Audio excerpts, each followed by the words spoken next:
Ever wondered, what did I do wrong? Maybe you're replaying every conversation, every moment, trying to figure out why your adult child walked away. You are not alone. In this video, I want to uncover some real reasons behind estrangement and what you could do to find peace and clarity in the midst of it all. Today, I have 4 tips for you. Number 4 is going to surprise you, as I know it did me. So let's dive in.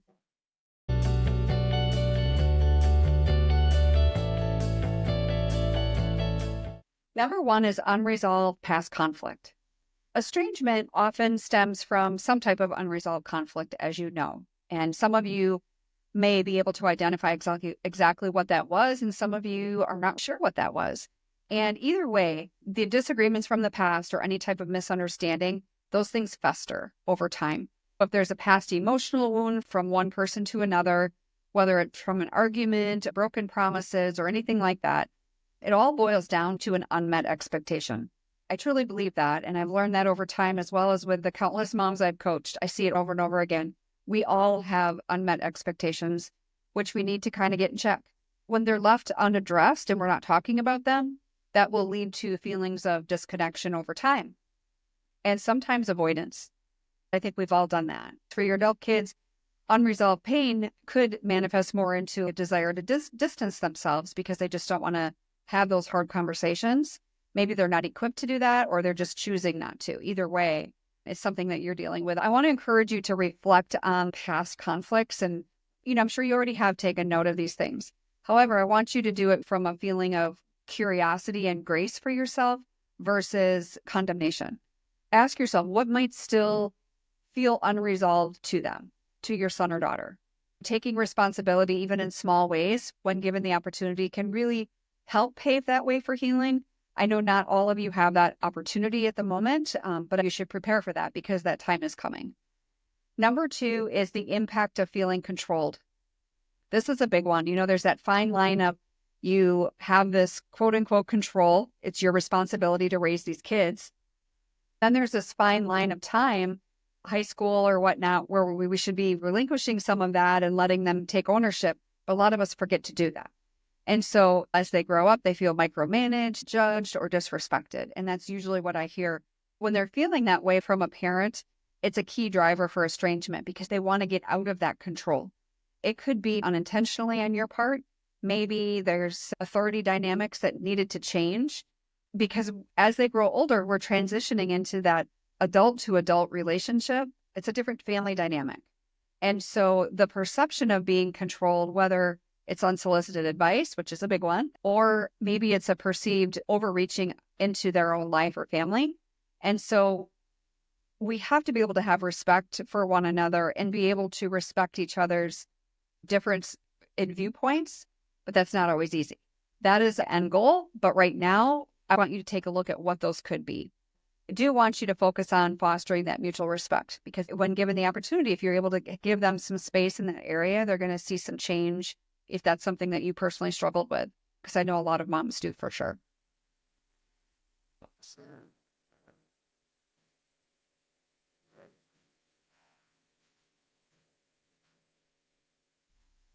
All right. So for those of you ready to take the next step, when you're ready for coaching, you're ready, you say, what, I've tried doing this on my own, and this estrangement or this difficult relationship with my child is taking over my life, and I don't even know which way to go. If that's you, then that tells me you're very likely ready for coaching. If that's the case, you can click the link below. It's for the discovery call. It's a 30-minute consultation, not a coaching call, but it's an opportunity where I can share with you how my coaching program works. I have a couple different options, so I'll be able to share that with you and learn more about the situation. So I look forward to chatting with you when you are ready for that. Number 3 is changing values.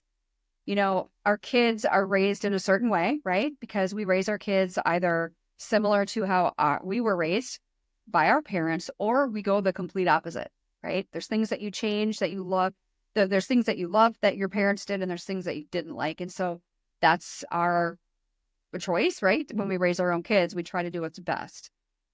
Generationally, and then there's personal differences, whether, culturally, I've talked to a lot of moms from other cultures outside of the US, and they run into a lot of cultural issues with their kids as they grow up. Maybe they're wanting to walk away from the culture. There's also kids walking away from their faith in God, lifestyle related issues, things like that. As your adult child is establishing their own identity and reality, whether you agree with it or not, doesn't matter.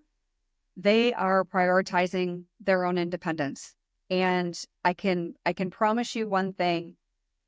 When we have boundaries, the need for boundaries can feel like a rejection, right? But these kids, it's usually about your adult child seeking some type of clarity and balance in the relationship. So no different than you doing it for your own personal and emotional needs.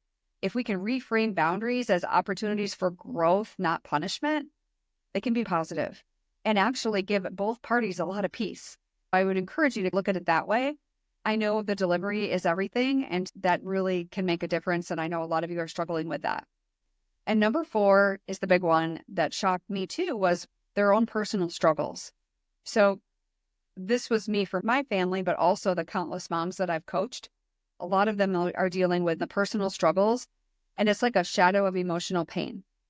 Because sometimes estrangement is less about the parent-child relationship and more about your adult child's own personal struggles, whether that be mental health, addiction, or even difficulty managing stress. Maybe they're not equipped to handle these types of conversations. Some past experiences of emotional or verbal abuse is only going to compound that. So whether that was real or whether that was perceived, nowadays I feel like there's so many labels out there that if anyone were to even discipline their child nowadays, it's considered abuse, which I'm not saying that doesn't happen, because it does. And there's no excuse for that. But there's also a time and a place when our kids are younger that we need to do that, right? So they may have seen that as emotional abuse. I don't know.